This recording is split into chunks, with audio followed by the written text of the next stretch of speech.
Mercredi 8 mars 2023, La Roche-Valmont s'est confiée au sujet des magazines qui ont marqué sa carrière et de sa rivalité avec Claude François.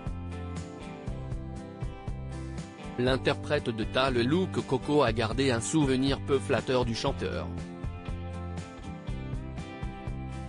Jean-Quentin Gérard de son vrai nom, celui qui s'est fait connaître sous le nom de La Roche-Valmont a mené une carrière d'éditeur de magazines couronnée de succès à plusieurs reprises.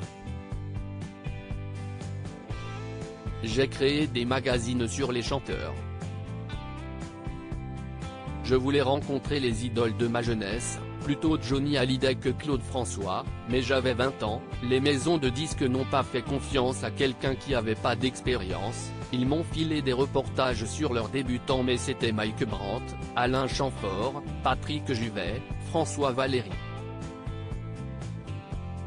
En quelques mois, ils sont devenus numéro 1 et mes magazines sont devenus numéro 1 des ventes, ce qui fait que j'ai monté un groupe de presse, s'est-il remémoré dans l'émission Chez Jordan, diffusée sur C8 mercredi 8 mars 2023. Interprète du tube Ta le look Coco, CIST à l'édition qu'il s'est adonné avec passion durant plusieurs années quitte à se faire quelques ennemis. Claude François avait repéré que sans grande compétence, j'avais réussi à monter des magazines et lui avait racheté Podium. Nous avons été concurrents et il l'a fait avec un tel talent que, après que j'ai mis au dépôt de bilan Je tendrai salut les copains, lui a vraiment été très fort.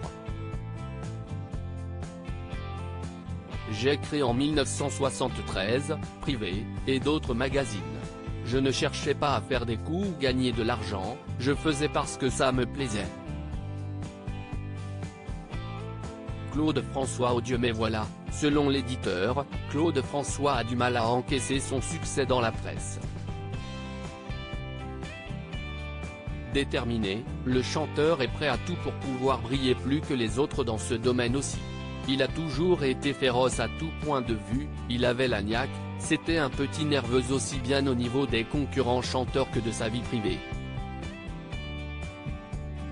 Personnellement, à part d'avoir créé mon magazine concurrent, il avait le droit, l'année suivante la sortie de Privé, il fait un autre magazine, Absolu. Moi ça m'amusait. Il était connu dans le métier, Johnny a toujours dit qu'il essayait d'imiter la posture naturelle et spontanée de stars comme Johnny qui courtisait les filles qui avaient déjà été courtisées. Un des nombreux souvenirs que le magnat de la presse a gardé de ce chanteur à la mauvaise réputation, je ne suis pas le seul à dire qu'il était odieux. Un témoignage de plus qui ébrèche l'image abîmée du chanteur.